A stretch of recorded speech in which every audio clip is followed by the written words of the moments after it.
Bonjour tout le monde, mon nom c'est Véronique Drouin. Je remercie Marie-Michel et les mondes d'une maman de m'avoir invité à réfléchir sur c'est quoi, mettons, la scène romantique parfaite. C'est certain que pour ceux qui connaissent mon travail, je fais pas vraiment dans la romance ou le romantisme, mais pour ceux qui sont attentifs, il y a de l'amour dans à peu près tous les livres que j'ai écrits, sous différentes formes, entre frères et sœurs, entre les parents puis leurs enfants, des grandes amitiés. Donc, pour moi, c'est très important, l'amour. Comme c'est important dans nos vies, ben, je trouve ça dommage quand on prive les personnages de belles histoires d'amour. Donc, j'ai quand même parcouru tout ce que j'ai fait et j'ai trouvé que, étrangement, ce que j'avais fait de plus romantique, c'était la série Ambliston, qui est une série post-apocalyptique, qui est un monde très dur, mais en même temps, c'est là que les personnages vivent des histoires très, très intenses. Puis, le passage que j'ai décidé de vous lire, c'est une jeune traqueuse qui s'appelle Flora, et Flora, elle, bon, une traqueuse, c'est des gens qui sortent des villes emmurées pour aller chercher des artefacts de notre époque, puis qui les revendent ensuite. Parce qu'ils sont dans un monde post-apocalyptique où il n'y a plus grand-chose qui se produit, puis qu'il y a une fascination pour ce qui se faisait à notre époque.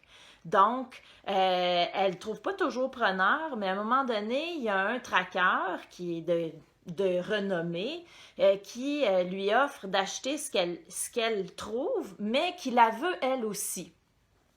Donc, elle l'aime pas vraiment. Elle sait pas vraiment pourquoi qu'elle l'aime pas vraiment, mais étant donné qu'elle doit manger et qu'elle doit faire manger son frère, elle décide quand même d'aller le voir, puis de voir c'est quoi son offre. Donc, voici un petit extrait. Flora leva le regard et déglutit. Dans les yeux pères de son hôte, elle lut du désir. La partie de plaisir était terminée, enfin, pour elle. Il ne l'avait pas invitée chez lui pour écouter de la musique ou se faire enseigner des jeux de société. L'alcool avait dissipé plusieurs des inhibitions de la jeune femme, mais pas suffisamment pour la préparer à se donner sans arrière-pensée. Fière, elle ne voulut pas laisser transparaître son trouble ni sa nervosité. Elle posa les doigts sur les siens, chaud et ferme, et se leva. Il la mena vers une couche moelleuse, dans un coin camouflé par un paravent de métal et de tissu tendu. À cet instant, elle sembla comprendre ce qui devait s'y dérouler. Figée, elle ferma les paupières et crispa les poings afin de calmer le tremblement de ses mains.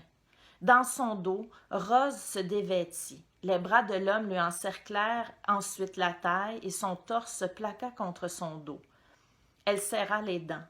Il écarta les mèches de cheveux sur la nuque de Flora et y déposa les lèvres. Un frisson remonta l'échine de la jeune femme. Il la débarrassa ensuite de sa longue tunique blanche sous laquelle elle ne portait que des sous-vêtements élimés. Elle garda la robe chiffonnée contre elle comme une protection. Patient, il déplia les doigts de Flora jusqu'à ce qu'elle lâche le tissu immaculé. Donc, disons que le personnage de Rose va être très, très, très patient et qu'il va tout faire pour que ça devienne une relation entièrement consentante. Donc, peut-être ça va vous donner le goût de lire Ambliston pour la fibre romantique et pour tout le reste. Donc, ben, bon mois de l'amour. Bye!